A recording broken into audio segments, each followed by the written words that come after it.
Praise the Lord. जय मसीह की। प्रभु यीशु मसीह का अनुग्रह और परमेश्वर की शांति हम सब मसीही विश्वासियों पर सदा सदा होती रहे, प्रभु यीशु के नाम में आमीन। मेरे प्यारे भाई बहनों, आज की रविवार की सभा में जो कि खास दिन है, आज हम प्रभु भोज के लिए जमा हुए हैं। तो आप सभी का जितने भी भाई बहन यूट्यूब पर हैं, इसे वो बाद में आज शाम को देख रहे होंगे, और अभी तो ये लाइव हमारा गूगल मीट पे चल रहा है, इसे मैं रिकॉर्ड कर रहा हूं। प्रभु का बहुत बहुत धन्यवाद है। तो आज हम लोग सब मिल करके ऑनलाइन और भौतिक रूप से प्रभु भोज लेते हैं, प्रभु भोज का संस्कार करते हैं। और हमारा प्रभु भोज लेने का जो तरीका है वो सबसे सही और जो हम देखते हैं कि वैसे ही होना चाहिए, ताकि हम बिना प्रभु भोज के महत्व के, हम ये बिना जाने कि प्रभु भोज होता क्या है या प्रभु भोज के विषय में चर्चा किए बगैर अगर हम प्रभु भोज लेते हैं तो कहीं ना कहीं वो अनुचित रीति होती है। और दूसरी बात यह है मेरे प्यारे भाई बहनों की, लोग क्या करते हैं, प्रभु भोज वाले दिन भी प्रचार होता है, सारी चीजें होती हैं, लेकिन प्रभु भोज के नाम पर क्या होता है, केवल पहला कुरिन्थियों 11वां अध्याय ही पढ़ाया जाता है, बाकी प्रचार होता है। जबकि ये सबसे ज्यादा इंपॉर्टेंट चीज है एक मसीह विश्वासियों के लिए।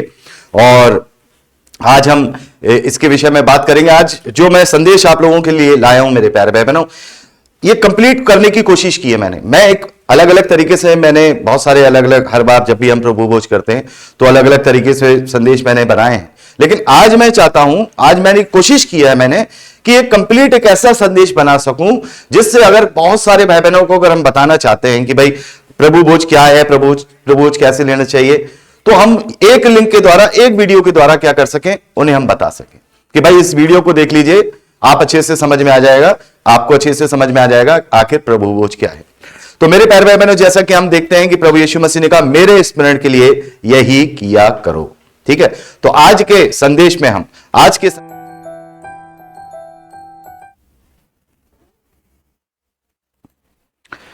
के संदेश में मेरे प्यारे भाई बहनों, प्रभु भोज लेने से पहले हम 4 सवालों के जवाब जानेंगे। 4 सवालों के जवाब जो अधिकतर मसीह विश्वासी नहीं जानते, अधिकतर।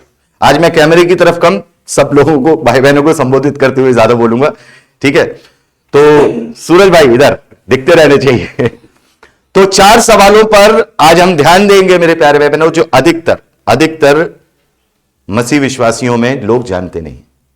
4 सवालों का क्या है? पहला, व्हाट, क्या, व्हाई, क्यों, व्हेन, कब, हाउ, कैसे। ये 4 सवाल। अर्थात मेरे प्यारे भाई बहनों, व्हाट इज होली कम्युनियन? प्रभु भोज है क्या? प्रभु भोज क्या है और हम इसे क्या समझते हैं? दूसरा, why do we take the holy communion? हम प्रभु भोज क्यों ग्रहण करते हैं, प्रभु भोज क्यों लेते हैं? क्या, what, why and when do we take the holy communion? प्रभु भोज हम कब लेते हैं, प्रभु भोज हम कब लेते हैं? और चौथा मेरे प्यारे भाई बहनों, चौथा है how to take the holy communion? प्रभु भोज कैसे लेते हैं? सबसे ज्यादा इसमें 2 इंपॉर्टेंट बात है, why do we take the holy communion, और चौथा how to take the holy communion. अर्थात हम प्रभु भोज क्यों लेते हैं प्रभु भोज, और कैसे लेते हैं। ये बहुत महत्वपूर्ण है, और ये भी महत्वपूर्ण, तो ये 4 सवाल हैं जो मैं यहां लेके आया हूं, ठीक है। तो एक एक करके इनके विषय में देखेंगे। पहला, what is the holy communion? प्रभु भोज क्या है, प्रभु भोज क्या है? अच्छा, प्रभु भोज और लॉर्ड सफर में, प्रभु भोज और लास्ट सफर में, या हम कहें लास्ट सफर और लॉर्ड सफर में क्या फर्क है? बताइए कोई भी। लॉर्ड सफर और लास्ट सफर क्या फर्क है? बताएगा कोई? प्रभु, अच्छा हिंदी में तो पता चल जाएगा। प्रभु भोज और अंतिम भोज में क्या फर्क है? प्रभु भोज और अंतिम भोज में देखिए, प्रभु भोज हम लोग लेते हैं मसीह को स्मरण करने के लिए, और अंतिम भोज प्रभु यीशु ने अपने चेलों के साथ किया था। अंतिम भोज को बोलते हैं लास्ट सफर, या लास्ट सफर बोल देते हैं, और प्रभु भोज को बोलते हैं लॉर्ड सफर। बड़े ध्यान से, ये बीच में कंफ्यूज होना, हम क्या लेते हैं? लॉर्ड सफर, प्रभु भोज, ठीक है। तो what is the holy communion? प्रभु भोज क्या है? क्या ये कोई संस्कार नहीं है, कोई सैक्रेमेंट नहीं? हम सैक्रेमेंट कहते हैं इसे, हम इसे, एक सैक्रेमेंट की हिंदी क्या होती है? अनुष्ठान। सैक्रेमेंट की हिंदी संस्कार, हम इसे कहते हैं संस्कार, लेकिन ये कोई सैक्रेमेंट नहीं है, ये कोई अनुष्ठान नहीं है, यह कोई संस्कार नहीं है। यह क्या कोई परम प्रसाद है? यह कोई प्रसाद भी नहीं है जैसे अन्य भाई बहनों के जो विश्वासी में मान्यताएं हैं, मुसलमानों में, हिंदू भाई बहनों में उनके यहाँ प्रसाद बंटते हैं, मुसलमानों में तबर्रुक वगैरह जो भी बंटते हैं उनकी अलग अलग मान्यता है। तो क्या मसीह विश्वासियों में भी वैसे ही यहां पर कोई प्रसाद बंटता है? या तबर्रुक बंटता? नहीं, यह कोई प्रसाद नहीं है, यह कोई प्रसाद नहीं है। क्या कोई आशीष? ये कोई आशीष नहीं है, मतलब ये कोई आशीष की वस्तु नहीं है कि इसे ग्रहण कर लिया तो हम आशीषित हो गए। आपको हमें समझना है, क्या ये कोई आशीष की वस्तु नहीं है। आशीष है पवित्र आत्मा की, स्वर्ग पवित्र आत्मा की सहभागिता की आशीष है कि हम प्रभु भोज में शामिल हो रहे हैं, ये आशीष है। लेकिन इसे ग्रहण करना कोई आशीष ग्रहण करना नहीं है। परमेश्वर का यह अनुग्रह है कि उसने हमें ये इस योग्य किया कि हम उसके मेज में शामिल हो सकते हैं, ये उसकी आशीष है। लेकिन इसको ग्रहण करना कोई आशीष नहीं है कि हम आशीषित हो गए। आज हम तो आशीषित हैं, जब से हमने प्रभु पर विश्वास किया तब से हम इस मेज के योग्य हो गए हैं। हम उस पहाड़ के पास नहीं आए हैं, उस पहाड़ के पास नहीं आए हैं जो दिखता था। इब्रानियों की पत्री में लिखा है ना, हम उस पहाड़ के पास नहीं आए हैं जहां पर परमेश्वर ने अपने आप को जब प्रकट किया तो लोग डर गए।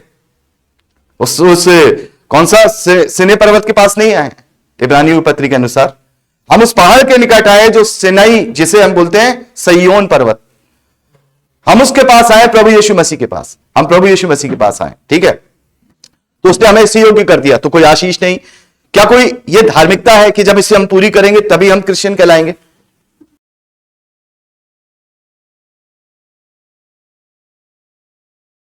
यह क्रिश्चियनिटी का या मसीहत की कोई गारंटी नहीं है। अगर आप पूरी जिंदगी भर मत लो इसे, अगर नहीं ले पाते हैं, लेना तो पड़ेगा, वो क्या रीजन है वो सब मैं बताऊंगा। लेकिन बाय चांस आप पूरी जिंदगी होली कम्युनियन नहीं लेते हैं, जब से आपने विश्वास किया और मर गए, होली कम्युनियन नहीं लिया, कोई फर्क नहीं पड़ता उससे। लेकिन फर्क पड़ता है कब नहीं लिया, यह बताऊंगा मैं। बाय चांस आपको मौका ही नहीं मिला होली कम्युनियन का, मान लो कि मैंने अपनी जिंदगी, आज मैंने विश्वास किया, 1 महीने बाद मैं नहीं रहा और मुझे मौका ही नहीं मिला संगति करने का, मैं होली कम्युनियन ले नहीं पाया, तो क्या मैं रिलीजियस सिद्ध हो जाऊंगा? क्या मेरी धार्मिकता सिद्ध होगी? नहीं, ना उद्धार सिद्ध होगा ना धार्मिकता, ठीक है। ये कोई धार्मिकता नहीं, कोई धार्मिक कर्म कांड भी ये नहीं है। कोई धार्मिक कर्म कांड नहीं है कि साहब आज हम जमा हो गए कि आज एक बहुत बड़ा काम कर लेंगे, एक धार्मिक कर्म कांड कर लिया साहब, आज हम होली कम्युनियन के लिए, नहीं, ये भी नहीं। बड़े ध्यान से, प्रभु भोज क्या है? प्रभु भोज प्रत्येक मसीह का जो प्रभु पर विश्वास करता है, जो प्रभु की देह का अंग बन चुका है। प्रभु की देह का अंग हम कब बनते हैं? जब हम डिक्लेरेशन कर देते हैं। कब डिक्लेरेशन करते हैं? जब हम विश्वास करते हैं। वो हमारे प्रभु यीशु का और परमेश्वर के बीच का मामला होता है। क्या लिखा है? विश्वास मन से, मन से होता है ना, विश्वास मन से और अंगीकार मुंह से किया जाता है। उद्धार के लिए विश्वास मन से और अंगीकार मुंह से किया जाता है। तो जब हम प्रभु पर विश्वास करते तो मन में हमने विश्वास, भाई कितना विश्वास करते हैं मैं नहीं जानता, मैं नहीं जानता ना, कौन जानता है? मन में आप विश्वास करते हो, परमेश्वर जानता है। पर मैं अंगीकार जानता हूं, अंगीकार जानता हूं। आपके मन में क्या है वो परमेश्वर जानता है। कलीसिया क्या जानती है? अंगीकार। क्या अंगीकार? हां मैं स्वीकार करता हूं, मैंने सुना। तो ये होता है डिक्लेरेशन, अर्थात इसे हम बैप्टिज्म, क्या बोलते हैं इसे? बैप्टिज्म बोलते हैं। डिक्लेरेशन कलीसिया के सामने, परमेश्वर के सामने और खुद के लिए यह डिक्लेरेशन होता है, उद्घोषणा होती है। यह बैप्टिज्म कोई ये संस्कार नहीं है कि हम बैप्टिज्म लेंगे तभी हमारा उद्धार होगा, नहीं, इसके विषय में मैं बता चुका हूं। यह डिक्लेरेशन है, उद्घोषणा है। तो जो कोई प्रभु की देह का अंग बन जाता है, अर्थात डिक्लेयर कर देता है कि मैं अपना संस्कार करके, डूब करके दिखा देता है कि मैंने अपना पुराना मार दिया और अब मैं मसीह में नई सृष्टि हूं, उसके लिए विश्वासी होने का, बड़े ध्यान से, विश्वासी होने का, दूसरा चेले होने का, और तीसरा मसीह के देह के सक्रिय अंग होने के प्रस्तुतिकरण को, प्रेजेंटेशन को हम प्रभु भोज कहते हैं। सिर्फ इतना है। जब हम प्रभु भोज लेने आ रहे हैं तो बड़े ध्यान से, जब हम प्रभु भोज लेने आ रहे हैं तो हम क्या कर रहे हैं पता है? हम जब प्रभु भोज लेने आ रहे हैं तो अपने विश्वासी होने का प्रेजेंटेशन देने की, यस आई एम बिलीवर। जब हम प्रभु भोज लेने आ रहे हैं तो उसका मतलब हम प्रभु यीशु मसीह के चेले होने का क्या कर रहे हैं? प्रेजेंटेशन की, yes I am a disciple of Jesus Christ. और अगर मैं प्रभु भोज लेने आ रहा हूं यहां, तो यह मैं प्रस्तुत कर रहा हूं कि मैं निष्क्रिय अंग नहीं। बड़े ध्यान से, ऐसे नहीं कि प्रभु भोज लेने चले गए, अभी पता सब चीजें लेकर आया हूं कि क्या अनुचित है क्या उचित है, हमारे लिए क्या चीज उचित है क्या अनुचित है। ठीक है, तो बस इतना समझ लीजिए कि अपने आप को विश्वासी होने का, चेले होने का और मसीह की देह के सक्रिय अंग होने के प्रस्तुतिकरण या प्रेजेंटेशन को हम प्रभु भोज कहते हैं। This is act of presentation, यह एक प्रस्तुतिकरण का कार्य है, मतलब प्रकट करने का कार्य, प्रस्तुति करने का कार्य। ठीक है, अब ये डेफिनेशन है ना, ये पूरी होती चली जाएगी धीरे धीरे करके, ये पूरी डेफिनेशन धीरे धीरे पूरी होती जाएगी। ठीक है, दूसरा, why do we take the holy communion, हम प्रभु भोज क्यों लेते हैं? अभी तो हम समझ गए, प्रभु भोज का रूप समझ में आ गया ना, ये कोई आशीष नहीं, कोई संस्कार नहीं, एक एक्ट है जिसके द्वारा हम ये प्रकट करते हैं प्रभु के सामने और कलीसिया के सामने कि हम एक विश्वासी हैं, हम एक प्रभु के चेले हैं और प्रभु की देह के सक्रिय अंग हैं। ठीक, अब हम लेते क्यों हैं? लेते क्यों हैं? इसे लेते क्यों हैं? प्रभु भोज क्यों लेते हैं? मेरे प्यारे भाई बहनों, प्रभु भोज हम इसलिए लेते हैं क्योंकि, अब पूरी डेफिनेशन थोड़ी और बढ़ जाएगी इसकी, it is an act of presentation that is belong to the remembrance of Lord Jesus. Hindi में, प्रभु भोज एक प्रस्तुतिकरण है। क्या प्रभु भोज एक कार्य है जिसमें हम प्रस्तुतिकरण करते हैं? वो कार्य प्रस्तुतिकरण का कार्य है जो प्रभु यीशु मसीह के स्मरण से संबंधित है। किससे संबंधित है? क्या लिखा है? It is an act of presentation that is belong to the remembrance of Jesus Christ. ये एक प्रेजेंटेशन हो गया, लेकिन बिलोंग किसको करता है? रिमेम्बरेंस को, रिमेम्बरेंस को, यानी कि प्रभु यीशु के स्मरण से संबंधित है। जैसा कि प्रभु ने आज्ञा दी, लूका रचित सुसमाचार में हम पढ़ते हैं, क्या? मेरे स्मरण में यही किया करो, do this in remembrance of me. तो प्रभु भोज हम इसलिए लेते हैं ताकि हम प्रभु को स्मरण करें। किसको स्मरण करें? प्रभु ने क्या बोला? सीधे एक लाइन बोली प्रभु ने, क्या बोला? मेरे स्मरण के लिए, और किसी चीज के लिए नहीं बोला उसने बोला मेरे स्मरण के लिए, मेरे स्मरण के लिए यही किया करो। तो प्रभु को स्मरण करना क्या होता है? वो तो हम करते रहते हैं पूरे समय। क्या करते हैं? यस, आमीन, हालेलुया, प्रभु का धन्यवाद, O Jesus, in the name of Jesus. खाना खाते हैं तो भी जीसस, स्मरण तो करते रहते हैं। तो प्रभु को स्मरण करना क्या है? प्रभु को स्मरण करना क्या है? वो तो हम करते ही रहते हैं। तो प्रभु भोज क्यों? जब हम प्रभु भोज लेते हैं तो प्रभु को स्मरण करते हैं, तो प्रभु की सारी बातों को स्मरण करते हैं ताकि हम तीन बातों को कभी ना भूलें। क्या? ताकि हम तीन बातों को कभी ना भूलें। पहली, प्रभु की देह तोड़ी गई और लहू बहाया गया। दूसरा, अब वो देह मिलकर के कौन है?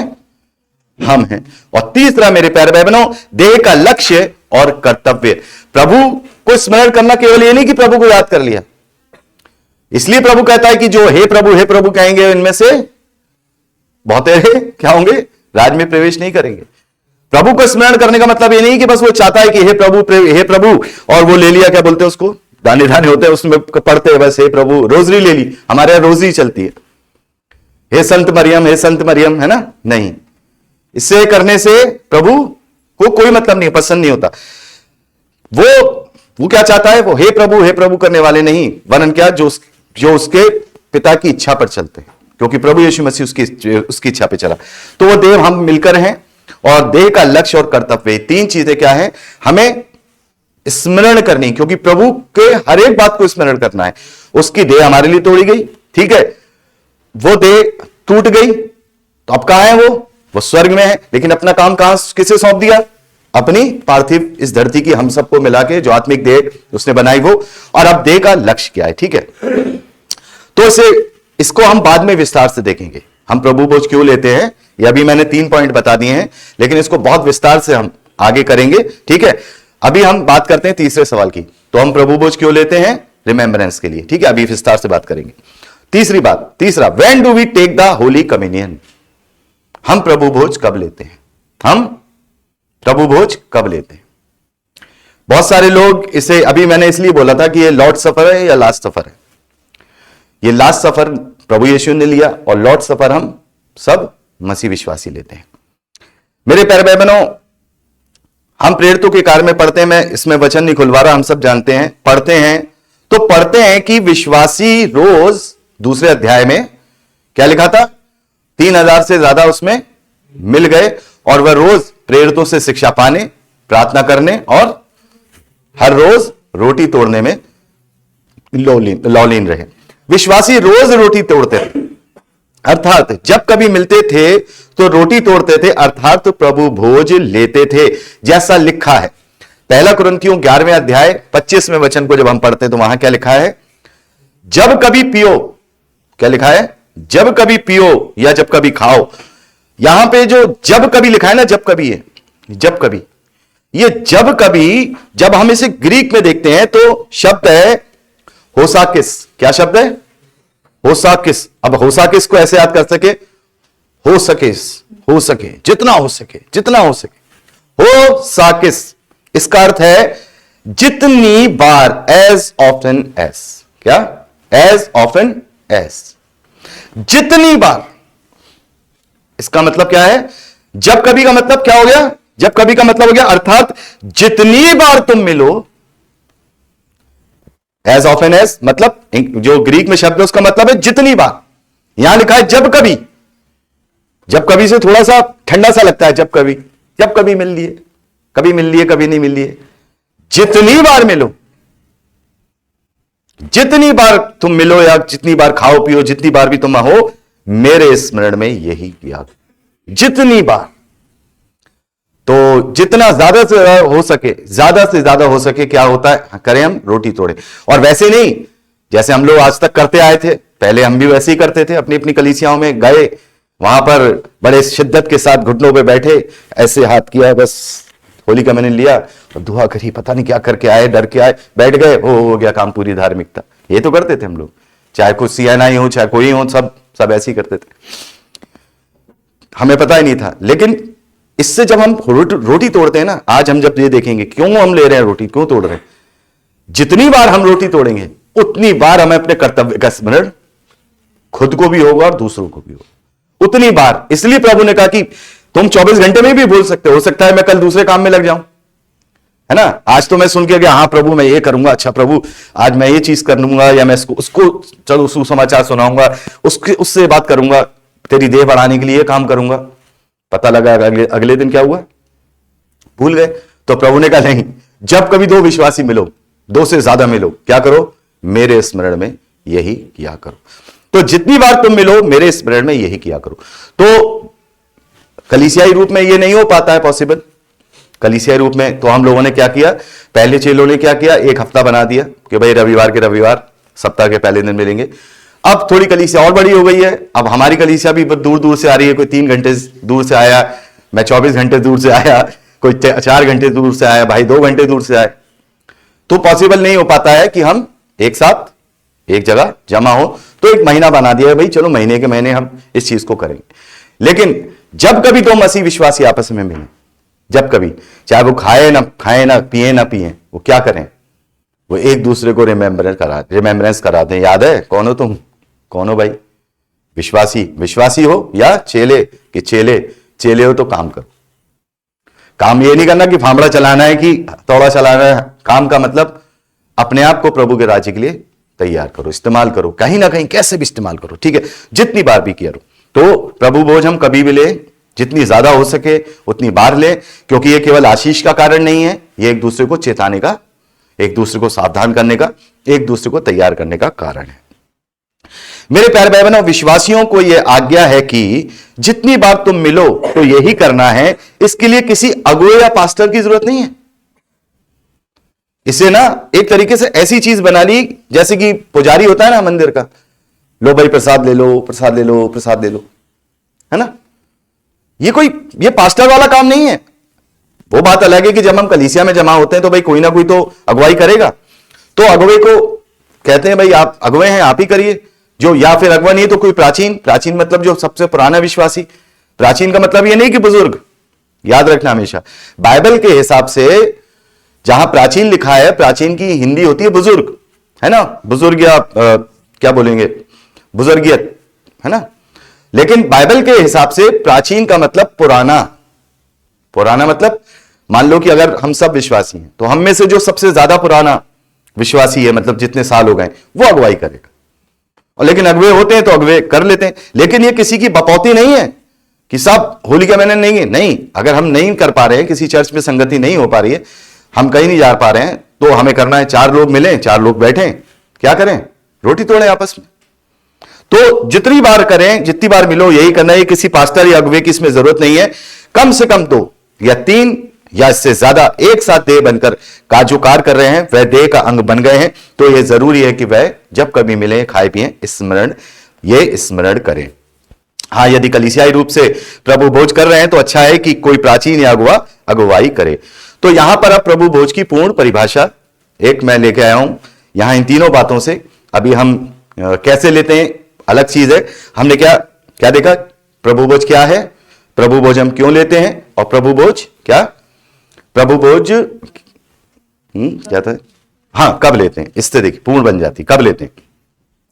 It is an act of presentation that is belongs to the remembrance of Lord Jesus, through which the member of body of Christ, the united, recognized and one-minded and united। मतलब प्रभु भोज एक प्रस्तुतिकरण का कार्य है जो प्रभु यीशु के स्मरण से संबंधित है, जिसके द्वारा देह के अंग क्या होते हैं। केवल यही नहीं है कि हम प्रभु भोज लेते हैं तो हम केवल प्रभु का काम करते हैं, जिसके द्वारा देह के अंग मेल मिलाप से एकजुट, एक मन और एक मत होते हैं। हालेलुया। इस मेल मिलाप के कारण सारी देह के अंग, जब हम खाते हैं, आज हम यहां मिले हैं तो हम कार्य तो बाद में करेंगे ना, यहां से जब बाहर निकलेंगे उससे पहले हम एकजुट हो जाएंगे, एक मन हो जाएंगे, एक चित्त हो जाएंगे, जान जाएंगे एक दूसरे को। आज नए नए सब लोग बहुत सारे भी आए, वो भी एक दूसरे को जान जाएंगे। फिर इनमें से जैसा प्रभु अगुवाई करेगा वैसे हम मिलकर के काम करें। तो ये पूरी चीज हो गई। क्या करते हैं, प्रेजेंटेशन देते हैं, प्रस्तुतिकरण करते हैं। किस बात का प्रस्तुतिकरण करते हैं, प्रभु की स्मरण को याद करते हैं। क्यों करते हैं, मतलब कैसे करते हैं, क्या बोला था मैंने, कब करते हैं, जब कभी हम मिलते हैं। क्यों करते हैं, क्यों जब कभी हम क्यों मिलते हैं, क्यों करते हैं, मेल मिलाप से एकजुट होने के लिए, मेल मिलाप से एकजुट होने के लिए। ठीक है, तो यहां पर ये पूरी डेफिनेशन है, आप बाद में देख लीजिएगा। ठीक है, अब चौथी बात, हाउ टू टेक, ये बहुत बड़े ध्यान से, how to take the holy communion. प्रभु भोज कैसे लेते हैं, प्रभु भोज कैसे लेते हैं। मेरे प्यारे भाई बहनों, प्रभु ने हमें 2 शारीरिक आज्ञाएं दी हैं। कितनी, 2 ही तो शारीरिक आज्ञा है, बाकी तो कोई शारीरिक कर्म कांड दिया नहीं उसने, कुछ भी, सब चीजों से आजादी दी। पहला क्या दिया उसने, पहला शारीरिक आज्ञा दी बैप्टिज्म, क्या, बपतिस्मा। और दूसरा उसने दिया प्रभु भोज, जो कि उद्घोषणा और प्रस्तुतिकरण है। अर्थात बपतिस्मा क्या है, वन टाइम उद्घोषणा है। क्या है, वन टाइम उद्घोषणा कि अब मैं मसीह की देह का अंग बन गया हूं, मैंने अपना पुराना मार दिया। वन टाइम उद्घोषणा, वन टाइम डिक्लेरेशन कह सकते हैं, एक बार की उद्घोषणा। ठीक है, प्रभु भोज क्या है, उस उद्घोषणा का बार बार किए जाने वाला प्रस्तुतिकरण। क्या, प्रभु भोज क्या है, उसी उद्घोषणा का, यह बार बार किए जाने का प्रस्तुतिकरण है। बार बार, जितनी बार भी मिल रहे हैं हम क्या कर रहे हैं, इस बात की उद्घोषणा, उस उद्घोषणा को स्मरण कर रहे हैं। क्या उद्घोषणा, कि मैं प्रभु की देह का अंग हूं। ठीक है, तो इसे उचित रीति से करना है, जैसा लिखा है। क्या लिखा है, हम पढ़ते हैं ना, जैसा लिखा है 1 कुरिन्थियों उसका 11वां अध्याय उसके 27वें वचन में लिखा है, इसलिए जो कोई अनुचित रीति से प्रभु की रोटी खाए या उसके कटोरे में से पिए, वह प्रभु की देह और उसके लहू का अपराधी ठहरेगा, वो अपराधी ठहरेगा। तो उचित रीति क्या है, कोई बताएगा मुझे उचित रीति क्या है, उचित रीति क्या है, प्रभु भोज को लेने की उचित रीति क्या है। यानी कि यहां लिखा है कि जो कोई अनुचित रीति से खाए, तो कोई उचित रीति होगी ना। उचित रीति क्या है, देखिए मेरे प्यारे भाई, उचित रीति से ले। यहां पर मैंने 8 या 7 लिए हैं, लेकिन सबसे नीचे जो लिखा है इसको बड़े ध्यान से मैं पहले बात करना चाहूंगा। बिना प्रभु भोज के महत्व को जाने, बिना ये जाने कि प्रभु भोज क्या है, बिना ये जाने कि इसके कर्तव्य क्या हैं, केवल प्रभु भोज लेना, यह सबसे बड़ा अनुचित रीति से प्रभु भोज लेना है। और क्या क्या है देखिए मैं बताता हूं, बाकी चीजें हैं। सबसे पहले अनुचित रीति से प्रभु भोज लेना। यदि हमारा विवेक शुद्ध नहीं है, प्रभु के लहू ने क्या किया है? क्या किया प्रभु के लहू से? हमारे विवेक को मरे हुए कामों से, मरे हुए काम क्या है? मरे हुए काम कौन से है? शरीर के काम। जो शरीर मरा हुआ है ना, आत्मा जीवित है। आत्मा के काम जीवित काम, जीवित और पवित्र लिखा है ना, जीवित पवित्र और भावदो बलिदान। शरीर के काम मरे हुए, या क्योंकि शरीर मरा हुआ है। तो अगर हमें जिसके हमारे विवेक अभी तक शारीरिक हैं, अभी तक शारीरिक हैं और हमें भी अभी भी शरीर के हिसाब से सोचते हैं, तो क्या है?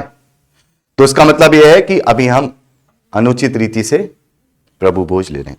दूसरा, आत्मा की अधीनता की स्वीकारता नहीं है। यही इसी में शुद्ध विवेक और आत्मा की अधीनता की स्वीकारता, यह अनुचित रीति से। अगर हम आत्मा की नहीं तो क्यों इसको होठ, हम कैसे लगा सकते हैं प्रभु के लहू को अपने होठ से? हम जब तक अपने आप को पवित्र आत्मा का मंदिर नहीं बनाएंगे तो हमारे अंदर इतनी हिम्मत कैसे आएगी कि हम ये चीज करें? ठीक है, तो पहला शुद्ध विवेक जांचना है कि हां, हम अभी तक हमारे अंदर कोई शारीरिक चीज तो नहीं है। दूसरा, आत्मा की अधीनता को स्वीकार करना है। ठीक है, पहला, अगर ये नहीं है तो अनुचित रीति से प्रभु भोज लेना है। दूसरा, केवल अखमीरी रोटी और दाख रस का ही इस्तेमाल करना है। क्या? केवल अखमीरी रोटी और दाख रस का ही इस्तेमाल करना है। क्यों करना है? क्यों करना है? क्योंकि जब हम प्रभु भोज लेते हैं तो इसमें एक मैसेज, क्या? इसमें एक मैसेज जाता है। भाई, इसमें हम और कुछ भी इस्तेमाल कर सकते थे। प्रभु कहते कि भाई तुम कुछ भी खा लेना, कुछ भी खा लेना, लेकिन इसमें फसह के पर्व में जब प्रभु फसह का पर्व मना रहा है, या फसह की रोटी खा रहा है, फसह का जो मनाने का तरीका है वो कर रहा है, तो वहां क्या है? उसने दो चीजें ऑफर की। पता है, फसह की थाली में बहुत कुछ होता है। फसह की थाली जो यहूदी लोग मनाते थे, उनकी फसह की थाली में बहुत कुछ होता है, सूखा साग पात, दूसरी चीजें अलग अलग। लेकिन प्रभु ने यहां दो चीजें ऑफर की हैं। एक तो रोटी, और फसह के पर्व में कौन सी रोटी बनती है? अखमीरी। अच्छा, अखमीरी क्या होता है? जिसमें यीस्ट ना हो, मतलब खमीर ना हो, ब्रेड ना हो, जिसमें बुलबुले हो जाते हैं ना, वो तवे वाली रोटी हो। ठीक है, अखमीरी रोटी। दो ही चीजें उसने ऑफर की। क्या बोला? उसने रोटी ली और कहा ये मेरी, इसे आपस में बांट लो, इसे, ये मेरी देह है। और उसने फिर दाखरस लिया, और कुछ नहीं लिया उसने। फसह के पर्व की कुछ और मेंशन नहीं है वहां, दो चीजें। तो ये दो चीजें ही क्यों? तो दो चीजों का एक महत्व है, क्योंकि रोटी प्रभु के देह को दर्शाती है। क्योंकि दोनों का अलग अलग महत्व अभी हम समझेंगे। रोटी किसको दर्शा रही है? बॉडी ऑफ क्राइस्ट, वही तो टूटी हमारे लिए।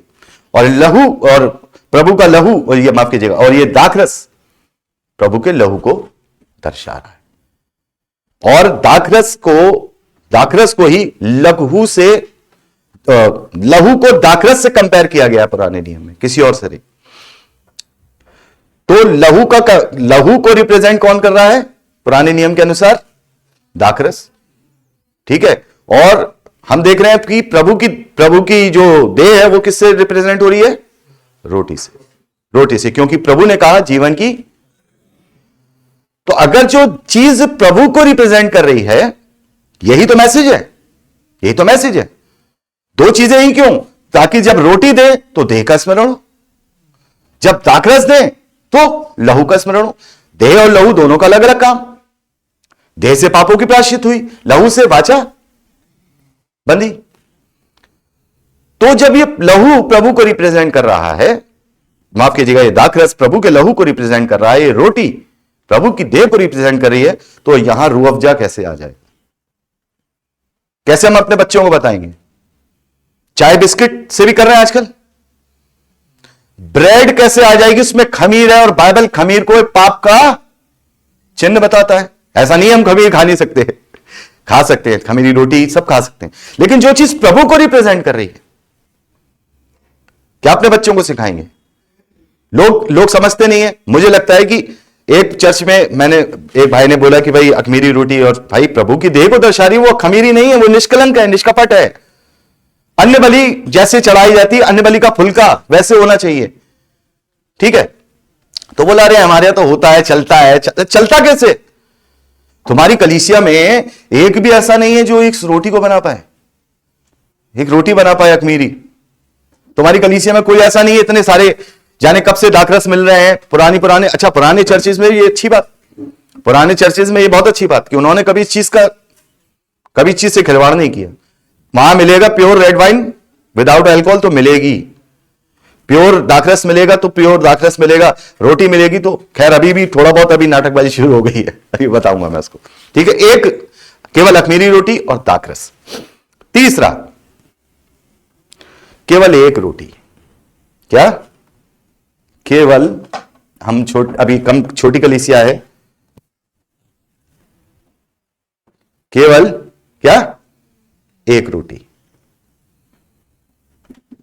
केवल एक रोटी। आजकल क्या चल गया पता है? अच्छा एक चीज और आगे और बढ़ जाए, केवल एक रोटी और एक ही दाखरस का प्याला। ये बात अलग है, ये तो डिस्ट्रीब्यूशन हो गया, इससे कोई मतलब ही सियाना में तो एक ही से पीते हैं, खैर कोई बात नहीं, लेकिन ये डिस्ट्रीब्यूशन हो गया। एक प्याला प्रभु की देह का, एक प्याला, एक रोटी। क्या हुआ है पता? आजकल वो छोटी छोटी टिकी आती हैं, उसको एक यूं तोड़ा, एक हाथ से तोड़ देते हैं ऐसे करके और दे दिया। और उससे भी बढ़कर अभी एक चीज और आ गई है, दाखरस और रोटी भी एक ही जगह। एक छोटा कप आया है, उसमें उसी में रोटी है, दो स्टिकर है, एक स्टिकर फाड़िए रोटी निकलेगी और दूसरा लेवल फाड़िए तो उसके अंदर दाखरस। तो वो तेरा प्रभु अलग, तेरा प्रभु अलग, तेरा प्रभु अलग, तेरा प्रभु अलग, तेरा प्रभु अलग। भाई हम सबके प्रभु अलग अलग है क्या? प्रभु तो एक ही है, क्या बच्चों को सिखाएंगे? ये अगर संस्कार होता, ये संस्कार नहीं है कि करके चले आए बस हो गया, सब हो गया। ये एक तरीके से क्या है, जिसको कन्वे करना है आगे। आज तक पता नहीं है, हम क्रिसमस में बहुत सारी चीजें करते, वो कर क्यों रहे हैं? लोगों को पता ही नहीं है शाराबानी क्या होता है। अरे आज प्रभु भोज है, प्रभु भोज है, पर प्रभु भोज क्यों ले रहे हैं? तो क्या एक ही रोटी हो, क्योंकि हमारा प्रभु एक ही है, वो ही टूटेगा और वो टूटेगा तो उसके अलग अलग जब टुकड़े होंगे, आज इस रोटी के 40-50 टुकड़े होंगे, ज्यादा होंगे क्योंकि हम जितने हैं, तो एक ही प्रभु जब टूट गया हम सबके लिए, तो वो जब एक एक टुकड़ा उसी रोटी का जब सब हम लेंगे तो ये रिप्रेजेंट करेंगे कि सब मिलके हम फिर से जिंदा हो गए प्रभु की देह में। तो अलग अलग रोटी से क्या रिप्रेजेंट करेंगे? मैं को ये बहुत सारे लोग कहते हैं अरे प्रभु ने तो सारी धार्मिकता चीजें, शारीरिक चीजें बंद कर दी हैं, सब चीजें बंद कर दी हैं, आप ये तो एक वो बन जाएगा। नहीं, प्रभु ने दो ही चीजें अलाउ की हैं, ना आपको धूप जलानी, ना बत्ती जलानी, ना मोमबत्ती जलानी, ना उपवास के लिए बोला, उसने कुछ नहीं बोला, कोई तीर्थ यात्रा के लिए नहीं बोला, उसने दो चीज बोली, one time declaration and representation of the declaration. एक बार डिक्लेयर करो कलीसिया के सामने, पवित्र आत्मा, पिता पुत्र पवित्र आत्मा के सामने, और खुद के सामने अंगीकार करो, यस मैंने पुराना मार दिया, नया जीवित हो गया। और हर बार जब कभी मिलो, जितनी बार मिलो उतनी बार प्रेजेंटेशन, उस डिक्लेरेशन का प्रेजेंटेशन दो कि हम प्रभु विश्वासी हैं, हम तेरे चेले हैं और तेरी देह के सक्रिय अंग हैं। तो वो जब ही बनेंगे जब हम इस चीज का मैसेज देंगे कि एक ही रोटी क्यों। अब एक ही रोटी को बताने में मैसेज गया ना कि हां हम प्रभु की देह बनते, तो ये चीज एक ही प्याला, एक ही लहू गया है, एक ही लहू बहाया गया है, और वही लहू हम सबके अंदर जब हम इसे लेते हैं तब तक दो तरीके से वो काम करता है। जब प्रभु के लहू को हम ग्रहण करते हैं दो तरीके से, एक तो विश्वास, प्रभु ने कहा कि जो कोई मेरा मांस खाता है खाने की वस्तु है, मेरा लहू पीने की वस्तु। एक तो हमारा विश्वास आता है, वो कार्यकारिणी होता है, नई वाचा कार्यकारिणी होती है, न्यू कवेनेंट हम पे जो क्या होता है इंप्लीमेंट होता है। लेकिन इससे एक चीज और होती है आपके भाई है, क्यों है वो आपके भाई? खून का रिश्ता है, पापा मम्मी से, है ना।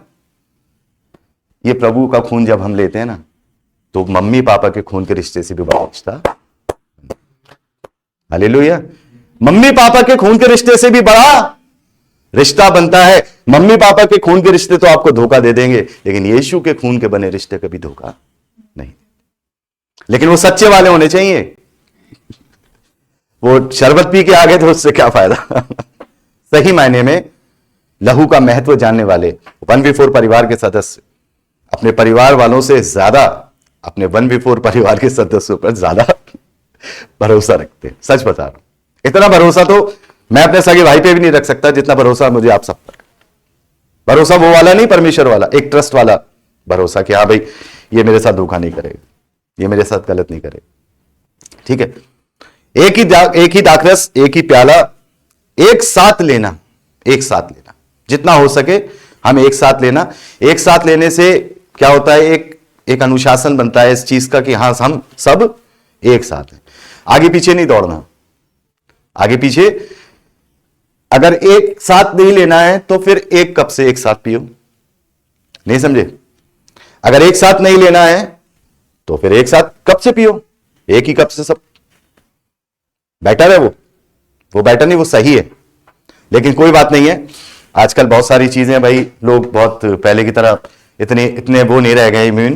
पहले तो इम्यून पावर बहुत होती थी कि एक दूसरे का अगर ट्रांसफर भी हो जाए और प्रभु का नाम भी सामर्थ्य है तो एक दूसरे का साथ बीमारियां वगैरह एक्सचेंज ना हो, तो लोगों ने ये क्या किया, प्याला तो एक रखते हैं, लेकिन अब तो वो भी करते हैं, प्याला भी अलग कर दिए। तो अगर एक प्याले से नहीं पी रहे हो और एक प्याले में है दाखरस और अलग अलग कप्स हैं तो बेहतर यह होगा कि एक साथ उसको लें। छठा, बिना बैप्टिज्म के प्रभु भोज नहीं ले। उसका रीजन क्या है? अब बोलेंगे भाई आपको क्या पड़ी है, मैं जानूं मेरा परमेश्वर जाने। नहीं, ये आपके और बीच का परमेश्वर और आपके बीच का रिश्ता नहीं है। प्रभु भोज आपके और परमेश्वर के बीच का रिश्ता नहीं है, यह कलीसियाई कार्य है। क्या है? क्या अकेला प्रभु भोज ले लूं? जाके ले सकता हूं?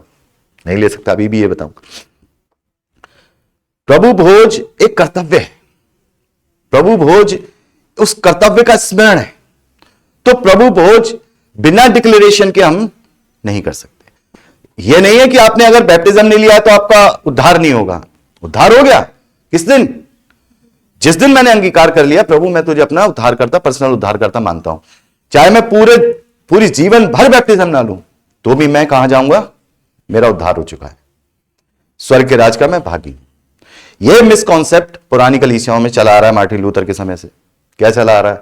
बच्चों का बैप्टिज्म करना, ये सारी चीजें करना। खैर, तो बैप्टिज्म का उद्धार से कोई लेना देना है ही नहीं। अगर होता तो डाकू से क्या बोलता प्रभु? सो सॉरी सर, बैप्टिज्म तो हो नहीं पाएगा तुम्हारा। पर उसने क्या कहा? तू आज ही स्वर्गलोक में। तो फिर बैप्टिज्म जरूरी क्यों? बैप्टिज्म बहुत जरूरी है, बैप्टिज्म के बिना कुछ नहीं।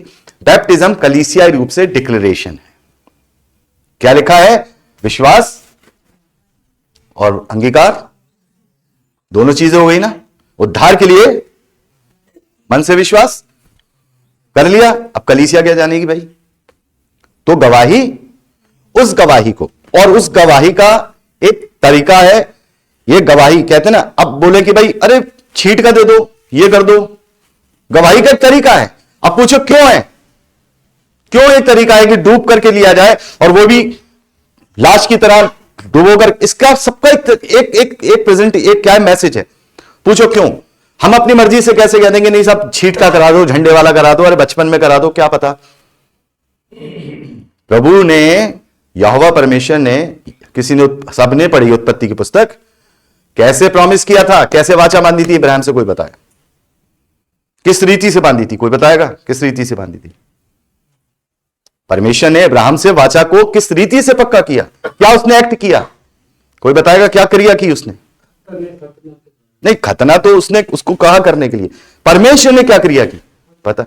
परमेश्वर ने कहा क्या? गुजरा बीच में से। किसके बीच में से गुजरा? आग में से होकर गुजरा। किसके बीच में से? बहुत सारे पशुओं को उसने कहा था काट के क्या कर देना, दो भाग कर देना, और उल्टे उल्टे, जैसे कि मान लो कि कोई जानवर पशु है, उसको बीच में से काटा तो इसका उल्टा इधर कर दिया, उल्टा कर दिया। ये तरीका होता था वाचा का। वाचा बांधने वाले एक दूसरे के साथ उसमें से गुजरते थे उस जमाने में। प्रभु के लिए कोई दुनियावी चीज बड़ी नहीं है, वो तो आत्मिक है। उसके लिए क्या जरूरत है कि मैं ऐसा करूं आग में से निकल जाऊं, कि तू ऐसा कर पशु? कभी कभार हम सोचते ना परमेश्वर तूने ऐसा क्यों करा? नहीं, सिखाने के लिए नहीं बता रहा। तो वो क्या होते, दोनों एक दूसरे निकल जाते थे आग से और कहते थे परमेश्वर अगर हम में से कोई अपना वाचा तोड़े तो हमारा हाल भी ऐसे ही। तो ये वाचा पक्की करने का, तो परमेश्वर कहता है इब्राहिम से कि मैं तेरी ही रीति पर वाचा बांधूंगा। मनुष्य मनुष्य की बातें समझता है ना, परमेश्वर के लिए कोई बड़ी बात नहीं है। तो परमेश्वर कहता है मनुष्य मैं तेरी ही रीति से, ताकि तू समझे कि मैं सच्चा हूं, मैं तेरी रीति से वाचा बांधूंगा। बता तेरी रीति क्या है। इब्राहिम ने कहा हमारे यहां तो ये सब ऐसे ऐसे रखते हैं, ये ठीक है, मैं उसमें से हो जाऊंगा, मैं तेरी रीति पर तेरे साथ वाचा बांधू। तो यही एक रीति हो गई संसारिक रीति से, जिसकी गवाही पिता पुत्र और पवित्र आत्मा बना, वो पास्टर बना या अगुआ बना जिसने बैप्टिज्म दिया, और मैं बना। तीन की गवाही पक्की। क्या मैं मर पानी में डूबने का मतलब, जेम्स क्या बोला पौलुस ने, क्या बोला, अब मैं क्रूस पर, मुझ में मसीह। ये मैंने करके दिखा दी प्रक्रिया कलीसिया के सामने, डबल स्टैंप लग गया। परमेश्वर कहता है मैं तुम्हारी रीति पर कार्य करूंगा, तो वो मनुष्यों की रीति पर कहता है करो, जिसकी गवाही परमेश्वर की होती है। 3 की गवाही हो गई। अब अभी तक कितनी गवाही थी, जब तक हमने बैप्टिज्म नहीं लिया था, कितनी गवाही थी, 2। किसकी, मेरी और त्रिएक परमेश्वर की। मेरी और त्रिएक परमेश्वर की, पिता पुत्र और पवित्र आत्मा एक ही है, और मेरी। लेकिन जब मैंने डिक्लेरेशन कर दिया सबके सामने, संस्कार मतलब उस चीज को करके, तो अब 3 गवाही हो गई। 3 गवाही। तो अब भाई विलियम कलीसिया के सामने अंगीकार कर चुके हैं, तो अब ये कुछ पीछे जाके गलत काम करें, बुरे काम करें, इसका लेखा ये देंगे। ये हमारे साथ अनुचित नहीं माने जाएंगे। लेकिन इन्होंने अपना डिक्लेरेशन नहीं किया है और ये कुछ गलत काम कर रहे हैं, तो फिर इसका कलीसिया लेखा देगी, क्योंकि तुमने डिक्लेयर क्यों नहीं कर पाया। इसलिए एक डिक्लेरेशन की जरूरत है। और बहुत सारे कहते हैं अरे बैप्टिज्म नहीं हो रहा, क्यों नहीं हो रहा। अरे इतने सारे, जब 2 आदमी आपस में 2 आदमी तो रोटी तोड़ेंगे कम से कम। 2 आदमी रोटी तोड़ रहे हैं, आज घड़ी नहीं है बहन सामने तो मैं हमेशा घड़ी की तरफ देखता रहता हूं, यहां देखना पड़ेगा। तो 2 आदमी जब बैप्टिज्म, जब 2 आदमी जब रोटी तोड़ रहे हैं, क्योंकि देखिए रोटी तोड़ने के लिए सबसे पहले देखिए ये अकेले नहीं तोड़ सकते। क्या, क्योंकि रोटी टूटेगी तो बटेगी, क्योंकि फिर 2 ही जने तो कम से कम मिलकर देह को रिप्रेजेंट कर पाएंगे। अकेला मैं कैसे करूंगा, मैं अकेला देह थोड़ी बनूंगा। तो अकेले नहीं, अर्थात कम से कम 2 या 2 से ज्यादा 3 4 5 जितने हों वो करें। तो जब हम 2 जने चाहिए, हमें प्रभु भोज लेने के लिए मिनिमम 2 चाहिए। मान लो विलियम भाई चाहिए, विलियम भाई का बैप्टिज्म नहीं हुआ है, फागू भाई का हो गया, एग्जाम्पल दे रहा हूं। अब दोनों भाई मिल रहे हैं और दोनों को 2 चाहिए, तो भाई क्या जरूरत नहीं है, भाई विलियम भाई दे दो ना, पास्टर की जरूरत नहीं है, अगुवे की जरूरत नहीं है।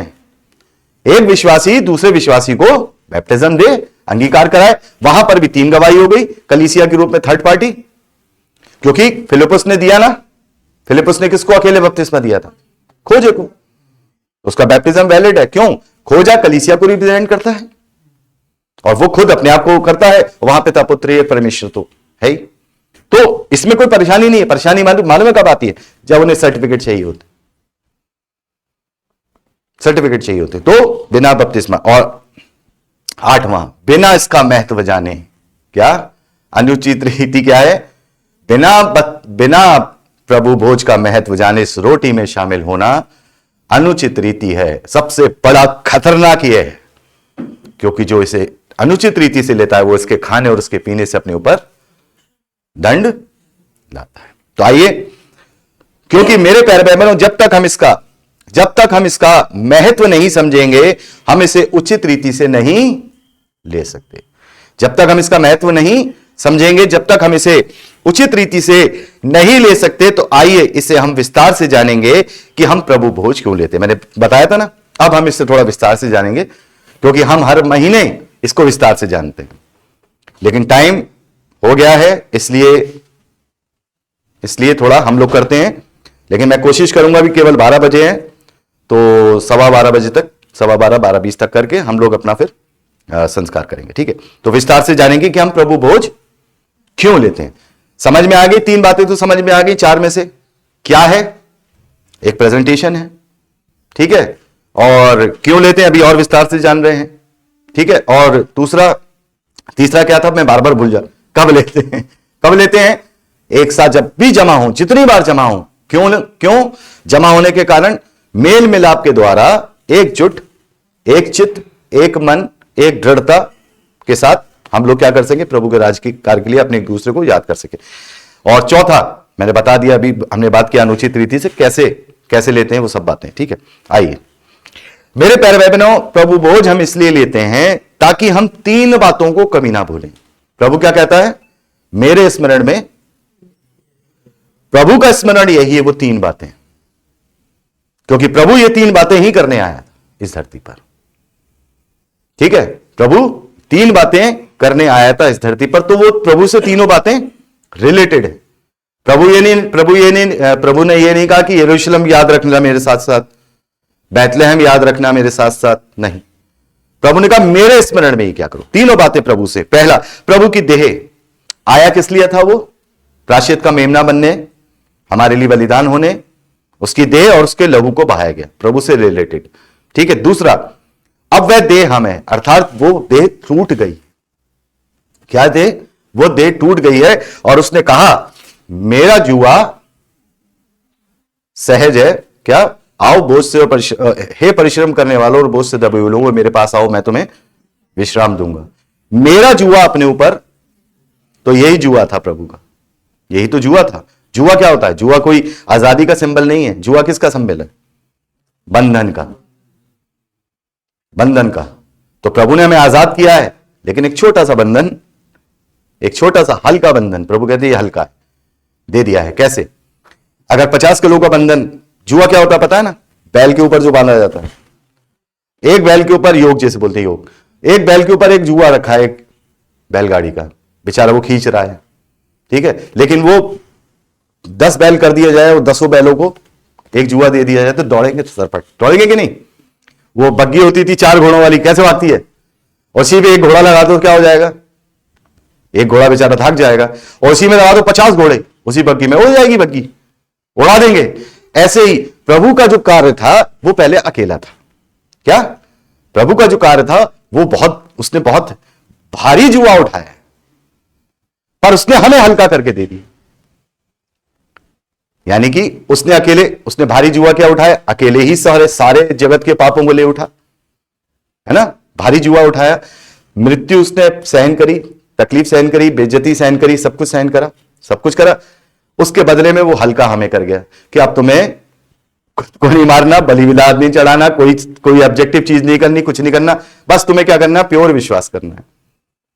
और मेरा काम, जो मैं सुसमाचार सुनाने का, जो मैं प्रचार का कार्य जो प्रभु को दिया गया था, वो उसने सब में बांट दिया। इसलिए कलीसिया जब मिलकर कार्य करती है तो वो हल्का हो जाता है। केवल जेम्स करेगा प्रचार तो कैसे होगा? कलीसिया जब मिलकर काम करती है वो काम हल्का हो जाता है। तो रिलेटेड है। अब वो देह हमें। तीसरा, देह का लक्ष्य और कर्तव्य, प्रभु का कर्तव्य है। देखिए प्रभु की देह के 2 कार्य हैं। प्रभु की जो असली देह है, पहला कार्य कर चुका, क्या कर चुका? उसे फना कर चुका, उसे बलिदान कर चुका। अब वो गया, अब कहां है वो? अपने पिता के दाहिनी ओर एक महायाजक के रूप में हमारे लिए निवेदन करने को सदा जीवित है। यहां वो अपना काम छोड़ गया अधूरा, ठीक है। यहां उसने हम मसीह विश्वासियों को, जो उसके द्वारा परमेश्वर की संतान होने का अधिकार प्राप्त करते हैं, उन्हें एक देह बना दिया। बाकी बचा काम पूरा करो। जब ये जिस दुनिया की देह जो मसीह विश्वासी हैं, जब वो अपना कार्य पूरा कर देगी पवित्र आत्मा की अधीनता में, तब उसकी देह आकर के बाकी काम पूरा करेगी। तो उस देह के कार्य को पूरा कराने के लिए पहले इस देह को कार्य करना पड़ेगा। पृथ्वी के छोर तक क्या कहा प्रभु ने? मेरे गवाह बनना है। और कहा भी प्रभु ने मत्ती 24 में क्या कहा? मत्ती 24 में कहा, जब सब जगह गवाही हो जाएगी तो मनुष्य का पुत्र आ जाए। तो कैसे होगी? हम सबके द्वारा। इसीलिए प्रभु भोज लेते हैं। प्रभु भोज इसलिए नहीं लेते हैं कि चले गए, खा के आ गए और अरे 15-20 दिन से बीमार था, प्रभु भोज लिया तो चंगा हो गया। नहीं, प्रभु भोज स्मरण दिलाता है कि हम मसीह की देह हैं। 3 बातें स्मरण कराता है। देह का लक्ष्य क्या है? हम देह बने, क्यों बने हैं? प्रभु की देह बने क्योंकि प्रभु का एक लक्ष्य था। प्रभु का एक लक्ष्य था और उस लक्ष्य तक पहुंचा, उस लक्ष्य को पूरा किया। ऐसे ही हमारा भी एक लक्ष्य है कि जब तक पवित्र आत्मा का कार्य इस धरती पर नियुक्त है, जब तक हमें क्या करना है, कार्य करते जाना, कैसे भी करें। जरूरी नहीं थैला लेके चले गए, बाइबल लेके चले गए। प्रभु ने अलग अलग, इसलिए बाइबल में लिखा है कि भाई आंख अलग होती है, नाक अलग होती है, कान अलग होता है देह में। नाक का काम आंख का नहीं होता, आंख का काम कान का नहीं होता। कान का है मैं ही सब कुछ, तो कान क्या आंख का है मैं कान बन जाऊं तो उससे क्या फायदा। इसलिए सब अलग अलग काम करते। खैर ये विषय नहीं है, अभी हम इसको अभी बात करेंगे थोड़ा और बढ़ाए। देह के लक्ष्य का कर्तव्य। प्रभु भोज में हम 3 बातों को देखते हैं। क्या? स्मरण करते हैं, रिमेंबरेंस। क्या? रिमेंबरेंस। तीसरा प्रतिनिधित्व, रिप्रेजेंट, ठीक है। और तीसरा दूसरा प्रतिनिधित्व और तीसरा संकल्प। इन 3 बातों से जुड़ा है। अर्थात हम 3 बातों की प्रतिबद्धता, कमिटमेंट अपने प्रभु से करते हैं। आपस में तो हम करते हैं, एक दूसरे को क्या कर रहे हैं, आपस में तो हम एक दूसरे को चेता ही रहे, लेकिन हम ऐसा करके हर बार अपने प्रभु से कमिटमेंट करते हैं इन 3 बातों का। देखिए क्या? प्रभु मुझे स्मरण है। क्या पहला कमिटमेंट क्या करते हैं? परमेश्वर से प्रतिबद्धता अपनी ज्वाइंट। प्रभु इस रोटी को लेने के और इस लहू को मैंने ग्रहण करके ये प्रेजेंट किया, क्योंकि मैं आया घर से कलीसिया में, हम लोग मिले, हम लोगों ने एक कार्य किया कि मुझे याद है कि मुझ पर कैसा अनुग्रह हुआ है, मुझे याद है। तीसरा प्रतिनिधित्व करते हैं, प्रभु हम सब मिलके एक तेरी देह हैं। और संकल्प कि जब हम देह बन गए हैं तो तेरे कार्य को आगे बढ़ाएंगे। ये कमिटमेंट अपने प्रभु से करते हैं। सबसे पहले प्रभु की देह और उसके लहू का स्मरण, यानी कि अब अपने आप के लिए क्या करते हैं? ये तो प्रभु से कमिटमेंट हो गया। प्रभु से कमिटमेंट हो गया कि प्रभु हमें याद है, प्रभु हमने देख एक रोटी में साझा होकर के दर्शा दिया हम एक हैं। और अभी ये संकल्प भी लेते हैं कि हम सब मिलकर तेरे साथ तेरे राज्य का कार्य करेंगे। अपने लिए क्या करते हैं? अपने लिए भी करते हैं। अपने लिए प्रभु की देह और उसका लहू, पता है लहू का स्मरण हमारे विवेक की प्रतिबद्धता होती है। क्या? विवेक की, कॉन्शियस की, क्योंकि यही से तो सब कुछ हुआ है। प्रभु ने क्या शुद्ध किया है? हमारे शरीर को तो शुद्ध किया नहीं है, उसने हमारे विवेक को मरे हुए कामों से शुद्ध किया है। तो प्रभु के लहू का और देह का स्मरण करते हुए हम अपने आप से कहते हैं, यस मेरा विवेक शुद्ध है, मैं किसी भी मरे हुए कामों में जीवित नहीं हूं। तीसरा, हम प्रभु की देह हैं, यानी कि एकता की प्रतिबद्धता कि मैं एक हूं, मैं ही हूं नहीं, है ना। कलीसिया में क्या होता है? ऐसे होते हैं ना, भाई आओ जरा, आओ आ जाओ आ जाओ भाई। प्रभु भोज लिया हम लोगों ने आज तो कलीसिया के साथ हूं, मजा आ रहा है तो प्रभु भोज लिया हमने। हाँ भाई एक रोटी ले ली, हाँ सबने ले ली। फिर जैसी कलीसिया के बाहर गए, अरे वो तो सचमुच बाहर चले गए, मतलब ही नहीं भाई, इधर देख रहे हैं मैं इधर देख रहा हूं, लेकिन नहीं। जिस घड़ी जब हम किसी कलीसिया में हैं और मुझे 15-20 दिन से बहुत गुस्सा आ रहा है विलियम भाई पे, है ना, बहुत गुस्सा आ रहा है, लेकिन प्रभु भोज लेने आया तो उसी घड़ी मैंने कहा प्रभु मैंने अपना हृदय क्षमा कर, मैं विलियम भाई से प्यार कर दूं। एकता है मेरे अंदर, अब कोई कपट नहीं है भाई के लिए, चाहे मुझसे ये क्षमा मांगे या ना मांगे, मैंने अपना मन शुद्ध कर दिया। ये है हमारी देह की एकता का प्रकटीकरण। थैंक यू भाई आज तो कलीसिया में है ना, मजा आ रहा है बहुत, परमेश्वर धन्यवाद। अकेले एक दूसरे को देखते रहते थे वरना ठीक है। तीसरा, देह के प्रति हमारे कर्तव्यों को पूर्ण करने का संकल्प, कर्तव्य की प्रतिबद्धता। इसको लेने के बाद हमारे मन में यह संकल्प उत्पन्न हो जाता है, कि हमने अब कार्य करना है। कैसा कार्य करना है, कौन सा काम करना है, हमें पता नहीं। अच्छा बहुत सारे, मैं भी एक चीज बोल रहा था, बहुत सारे बोलते हैं ना कि हम कार्य कैसे करेंगे, हम तो भाई हमारे काम हैं, बिजनेस भी हैं, बच्चे कैसे पालेंगे, क्या हम क्या बाइबल लेके चले जाएं? नहीं। देह है, देह के अंदर कितने प्रकार के अंग हैं? 2 प्रकार के। कौन से? आउटर और एक अंदर के। आउटर हाथ रेस्ट करेगा, अभी थोड़ी देर बाद पैर थक जाएंगे मेरे तो बैठ जाऊंगा, हाथ काम करते करते थक जाऊंगा, चलो हाथ काम करें। निरंतर आउटर जो हमारे हैं वो काम नहीं करते, पर लेकिन इनर पार्ट 24 घंटे सातों दिन करते रहेंगे। इनमें से एक भी रुका तो हम रुक गए।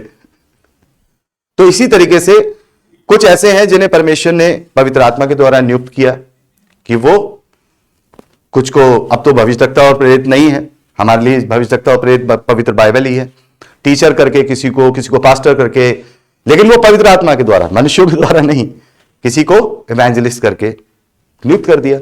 Inner part. आउटर पार्ट कलीसिया हो गई।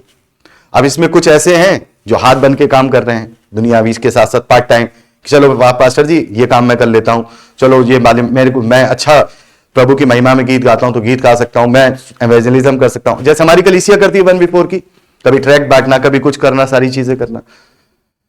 लेकिन फिर भी एक ऐसी चीज इस शरीर के अंदर होती है जिस पे हम सबसे ज्यादा पैसे खर्च करते हैं। बताओ किस पे करते हैं? फेस पे करते हैं ना, है ना?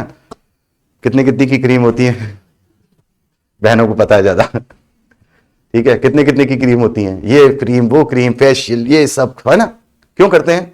क्यों करते हैं? पता है, चेहरा जो है ना, इसलिए कि हर एक कोई चाहता है, ये ह्यूमन नेचर, इसमें कोई वो नहीं है, मैं कहूंगा नहीं, हाँ भाई बंद ये ह्यूमन नेचर है, एक देह का नेचर है। मैं तो देखता हूं तोते होते, ये भी होते हैं, वो भी नहाते रहते हैं पूरे समय, साफ सफाई करते रहते हैं। बंदर के हाथ में अगर आईना देखो तो देखो वो कैसे करता है, नई नई चीजें देखने को मिलती है, कॉमेडी होती रहती है। तो ये ह्यूमन नेचर है क्या, कि अपने आप साफ रखता है, अपने को सुंदर दिखना चाहता। अगर हम कुछ नहीं कर सकते तो ये सबसे बड़ा काम कर सकते हैं कि हम मसीह की देह का चेहरा बन जाए, क्योंकि अट्रैक्शन चेहरे से ही, सबसे पहला अट्रैक्शन, दुनियावी रूप में बात कर रहा हूं, देह के रूप में हम किसी को भी क्या देखते हैं, चेहरे से के हाव भाव से पहचानते हैं कि यार ये रिलैक्स है, ये क्रोध में है, ये प्रसन्न है, ये गुस्से में है, ये सब किससे देखते हैं? चेहरे से। हम मसीह का चेहरा बनेंगे तभी लोग पास आएंगे, तब हाथ काम करेगा, तब पैर काम करेगा, तब इनर काम करेंगे अंग। तो तुम्हें देख के कोई भाग जाएगा, तो उसके लिए सबसे बड़ी सेवा जानते हैं क्या है? मसीह की देह की सबसे बड़ी सेवा, ना इवेंजलिज्म, क्योंकि वो तो परमेश्वर करा रहा, पवित्र आत्मा करा रहा, मेरा काम थोड़ी करने का, वो करा रहा। ना ही इवेंजलिज्म, ना ही पास्टर, ना ही टीचर, ना ही और कोई पार्ट टाइम काम जो हम सब करते। सबसे बड़ा काम है कि हम मसीह की कलीसिया का चेहरा कैसे बनते, कि हमें देख करके प्रभु की महिमा होती है या प्रभु की निंदा। हमारे काम, हमारा चरित्र, हमारा चाल चलन, हमारा स्वभाव, सबसे बड़ा सुसमाचार का प्रचार होता है। पहले के जमाने में होता था, जानते हैं, मैं अभी अगले पार्ट लेके आऊंगा, अगले पार्ट में जो हिस्ट्री बताया था, जब ईस्टर्न चर्च अलग हुआ, उनके पास रुपए पैसे कम थे, तो रशिया कैसे पहुंचा? जैसे वो बहन प्रिया ने शायद डाला था उसमें कि यूरोप में इसलिए फैला, हाँ यूरोप में इसलिए फैला, लेकिन रशिया में कैसे फैला, इधर उधर कैसे फैला? जानते हैं, उन्होंने ना वो सुसमाचार सुनाते थे, ना किसी को बाइबल बांटते थे, ना वो ट्रैक्ट बांटते थे।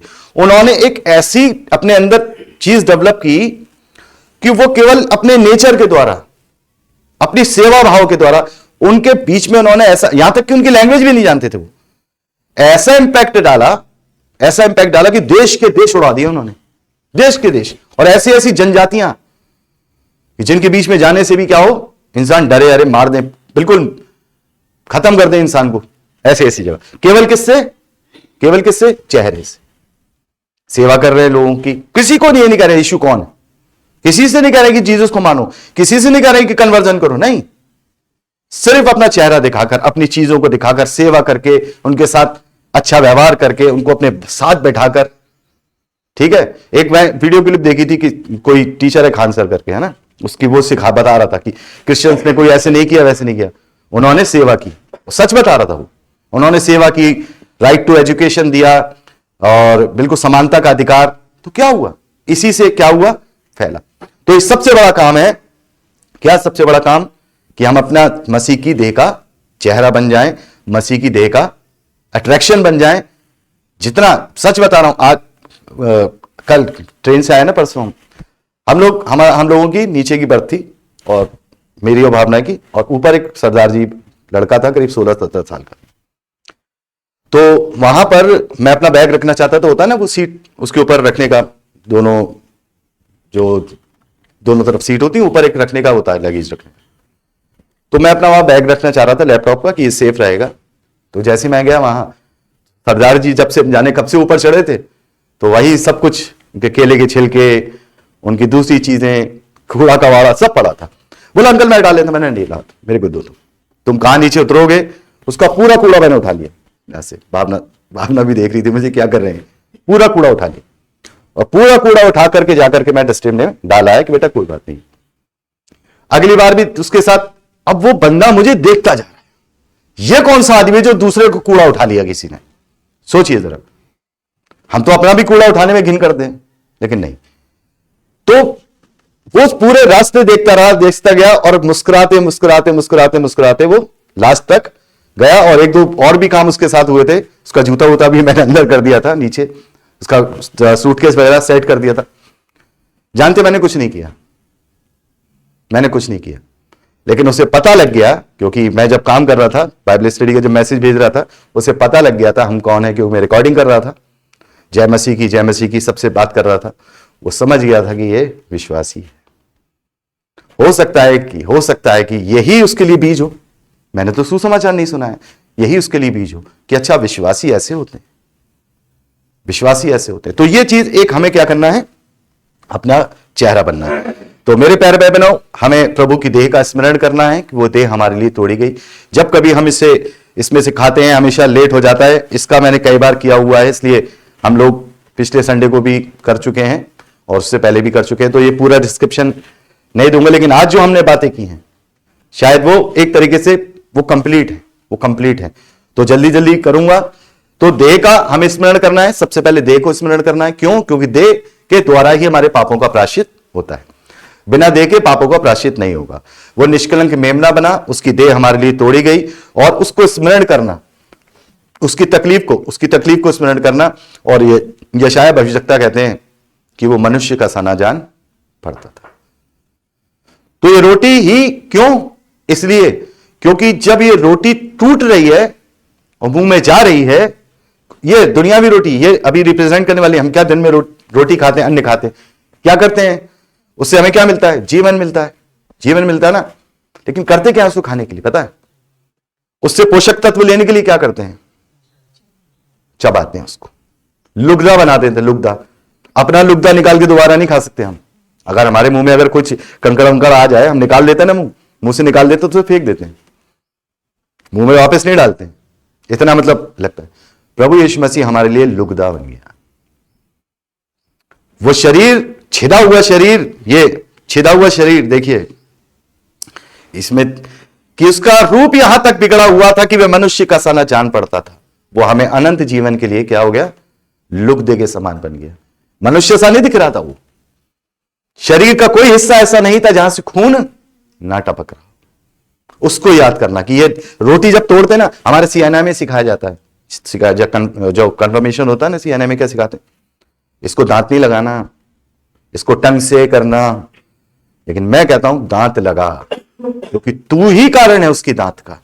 एक एक कोड़े की कील का कारण मैं हूं। दांत लगा तो एहसास कर कि प्रभु को यह तकलीफ हुई है, मैंने चबाया। प्रभु कहता है सचमुच मेरी देह खाने की वस्तु है, कि जब हम इसको खा रहे हैं तो याद स्मरण करें कि मैंने ही तोड़ा, मेरे ही अपराध के कारण वो घायल किया गया। याद करें, वो एहसास करें इस रोटी को लेते समय। सम्मान नहीं, वो एहसास चाहता है। सम्मान चाहता तो वो अपनी पूजा कराता रहता पूरे समय। वो क्या चाहता है? अब से मैं तुम्हें दास ना कहूं, मित्र कहूंगा। वो अपनी पूजा आराधना नहीं चाहता। वो चाहता है कि तुम मेरे वचन पे चलो। वो प्यार करता है, वो प्रेम है उसका, ठीक है। तो लुगदे के समान बन गया। लहू का रिमेंबरेंस क्यों?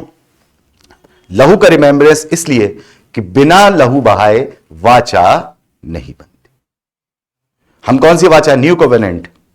और पहली वाचा जो मूसा के द्वारा परमेश्वर ने बांधी थी, वो किसके द्वारा बंधी थी? बकरों और बैलों के लहू के द्वारा। बकरों और बैलों के लहू के द्वारा। लेकिन ये नई वाचा, कोई बताएगा नई वाचा क्या है? जो कोई प्रभु यीशु मसीह पर विश्वास करेगा वो नाश नहीं होगा, परंतु अनंत सिर्फ विश्वास करेगा। तो ये नई वाचा प्रभु के लहू से पहली पुरानी वाचा में भी हम देखते हैं जब मूसा वाचा सुना चुका, पुरानी व्यवस्था की वाचा सुना चुका, तब उसने क्या किया, बैलों और बकरों के लहू के द्वारा उसने उसका लहू लिया और जूफा का एक गुच्छा होता है उसको लेकर सब लोगों पे छिड़क दिया और वाचा का संदूक सब पे छिड़क दिया और कहा, क्या कहा, यह वाचा का लहू है। क्या कहा मूसा ने, यह वाचा का लहू है, इसके द्वारा यह वाचा पक्की होती। और प्रभु ने भी अपनी वाचा का लहू देते समय क्या कहा, यह नई वाचा का वह लहू है जो बहुतों के पापों के लिए बहाया जाता। यहां पर लेखक इब्रानियों की पत्री में एक बात और जोड़ते हैं कि ऐसी वाचा मरने से पक्की होती। क्यों कहा जानते हैं? बाइबल एक मिनट निकालिए जरा, इब्रानी जय, मैं निकाल 2 मिनट, ये बहुत इंपॉर्टेंट है। आज बड़ा हो जाने दीजिए, मजा आ रहा है कलीसिया के बीच में, आनंदित हूं मैं।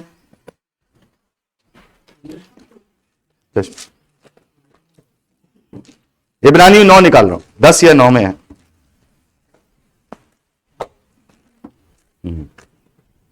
ऐसी वाचा मरने से पक्की होती है। हाँ 9 में देखिए बड़े ध्यान से, 15वें वचन से पढ़ रहा हूं, यहां आप लोग निकाल लीजिए। इब्रानियों की पत्री 9वां अध्याय 15वें वचन में, इस कारण वह अर्थात प्रभु यीशु मसीह नई वाचा का मीडिएटर है, नई वाचा का मध्यस्थ है, ताकि उसकी मृत्यु के द्वारा जो पहली वाचा के समय के अपराधों का छुटकारा पाने के लिए हुई है, बुलाए हुए लोग प्रतिज्ञा के अनुसार अनंत मिरास, क्या लिखा है, अनंत मिरास प्राप्त करें। अनंत मिरास वाचा क्या है? यह तो है कि कभी नाश नहीं होगा, लेकिन वाचा का स्वरूप क्या है? अनंत मिरास। कोई बताएगा अनंत मिरास क्या है, का मतलब क्या है? क्या मतलब हुआ? Infinity inheritance. इन्फिनिटी इनहेरिटेंस मतलब जो खत्म ना होने वाला उत्तराधिकार। हमारे मम्मी पापा जो हमारे लिए बिल छोड़ जाते हैं कि भाई ये तुम्हारी प्रॉपर्टी, ये तुम्हारी, वो खत्म हो जाएगी, वो विरासत खत्म हो जाएगी। मुगलों के बादशाह, बड़े बड़े बादशाह छोड़ गए, उनकी विरासत खत्म हो गई। बहादुर शाह जफर के बच्चों का आता पता नहीं, जो विरासत में छोड़ गए थे। 10-10 रुपए के टिकट में आगरा फोर्ट में घूम रहे लोग। पर प्रभु जो हमें विरासत देगा, जब प्रभु ने जिसका वादा किया है, नई वाचा का लिखा है अनंत मिरास। ये हिंदी और उर्दू शब्द एक साथ हिंदी की बाइबल में डाल देते, या उत्तराधिकार लिख देते। इन्फिनिटी इनहेरिटेंस, वो विरासत कभी खत्म नहीं होगी, वो विरासत कभी खत्म नहीं होगी। अब यह अनंत विरासत के विषय में बात, अब वापस आ जाइए। ऐसी वाचा मरने पे पक्की होती है। हमें बिल कब मिलती है? अब हमें वसीयत की वस्तुएं कब मिलती हैं? जब वसीयत करने वाला नहीं रहता। समझ में आया है? कितनी बड़ी भेद की बातें हैं कि प्रभु यीशु मसीह ने मर के सिद्ध किया कि वो वसीयत तुम्हें मिल गई। अनंत मिरास की वसीयत, तुम्हें अनंत मिरास की वसीयत मिल गई। और यह वसीयत कोई बैलों और बकरों के लहू के द्वारा नहीं, स्वयं प्रभु यीशु मसीह के बेशकीमती अमूल्य लहू के द्वारा क्या हुआ, बांधी गई। ठीक है, चलिए आगे पढ़ते हैं। प्रभु यीशु मसीह इसलिए कहते हैं, ये वाचा का मेरा वह लहू है जो बहुतों के पापों के निमित्त बहाया जाता है। आगे बढ़ते जाते हैं। ठीक है, दूसरा, रोटी जब टूटेगी तो, इसलिए मैंने कहा, इसलिए जब रोटी तोड़ी जाएगी तो वो बांटी जाएगी। तो दूसरा, हम प्रभु की एक देह का प्रतिनिधित्व रिप्रेजेंटेशन करते हैं, हम सब मिलकर के। यहां पर ये तो मैं बहुत अच्छे से समझा चुका हूं। ठीक है, पहला कुरिन्थियों 12वें अध्याय 12वें वचन से लेकर 13वें वचन तक लिखा है, क्योंकि जिस प्रकार देह तो एक है और उसके अंग बहुत से हैं, और उस पर एक देह के सब अंग बहुत होने पर भी सब मिलकर एक ही देह है, उसी प्रकार मसीह भी है। क्योंकि हम सब ने, क्या यहूदी, क्या यूनानी, क्या स्वतंत्र, क्या दास, सब ने एक ही आत्मा के द्वारा एक देह होने के लिए बपतिस्मा लिया है। इस लाल रंग को ध्यान रखिए, एक देह होने के लिए बपतिस्मा लिया है। उद्धार के लिए नहीं लिखा है, यहां लिखा है उद्धार के लिए कि हमने उद्धार के लिए बपतिस्मा लिया है। एक देह होने के लिए बपतिस्मा लिया है। इसीलिए हम जब यहां आए हैं तो हम अब प्रभु की एक देह होते हैं। ये हम यहां पर रिप्रेजेंट कर रहे हैं, एक तरीके से प्रेजेंटेशन कर रहे हैं कि हम अब प्रभु तेरी देह हैं। ठीक है मेरे प्यारे भाई बहनों, जब हम इस रोटी और दाख रस में सहभागी होते हैं तो हम एक देह की एकता और आपसी प्रेम को दर्शाते हैं कि अब हम मसीह की देह हैं जिसका सिर प्रभु है। अच्छा, और ये और ध्यान रखिए, हम केवल मसीह की देह हैं, सिर नहीं है। देह है, और ये देह बिना सिर के क्या होगा? किसी व्यक्ति का कभी देखा है कि अगर धड़ ना हो, धड़ बिना सर का हो तो क्या हुआ? वो हाथ में फेंके हुए इधर से उधर, मालूम नहीं कौन डायरेक्शन देगा, कौन डायरेक्शन देगा, कौन उससे बोलेगा, कौन ऑर्डर देगा? ये देगा ये। इसलिए लिखा है कि प्रभु यीशु मसीह वो सर है। ये देह चलती अपनी मर्जी से नहीं चलती। बिना यीशु के तो प्रभु ने क्या, जैसे बिना धड़, बिना सिर के धड़ इधर उधर कुछ दिनों तक, वैसे ही बिना जड़ का पेड़ की डाल, जो प्रभु कहते हैं जो डाली मुझ में नहीं है वो नहीं फलती, मुझ में मेरे बिना कोई फल नहीं सकता। तो सर प्रभु यीशु मसीह है, उसी की अधीनता में हम चलते हैं, ठीक है, जिसका सिर प्रभु है। देह के प्रति हमारे कर्तव्यों को पूर्ण करने का संकल्प, गो टू ऑल नेशन। क्या है? This is the great commission. Great commission, great commission का मतलब महान आज्ञा प्रभु की, गो टू ऑल नेशन।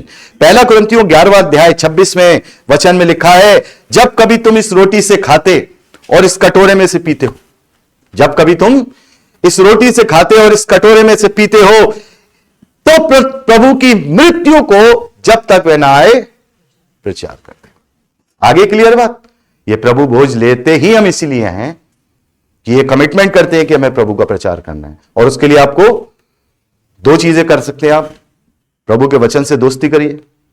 दूसरा, वचन से दोस्ती करेंगे तो वचन को अंतर ग्रहण करेंगे, वचन को ग्रहण करेंगे तो वचन का स्मरण करेंगे, वचन को स्मरण करेंगे तो प्रभु का आईना बनेंगे। क्या लिखा है? पहला कुरिन्थियों 3 अध्याय 18वें वचन में क्या लिखा है? जिस प्रकार से हमारे उघाड़े चेहरे से, जिस प्रकार हमारे उघाड़े चेहरे से प्रभु का प्रकाश एक दर्पण के समान प्रकट होता है, जिसमें हम अंश अंश करके बदलते जाते हैं, तो हमें प्रभु का दर्पण कहा गया है। अच्छा, जगत की ज्योति कौन? प्रभु ने जगत की ज्योति किसे कहा? फिर कैसे? दोनों एक जैसे कैसे? हमें याद रखना, प्रभु ने कहा जगत, लिखा है जगत की ज्योति, प्रभु कहता है जगत की ज्योति मैं हूं, और वो कहता है कि धरती की ज्योति। क्यों कहता है? क्योंकि वी आर मिरर। हम जिसको सामने रखेंगे वही रिफ्लेक्ट होगा।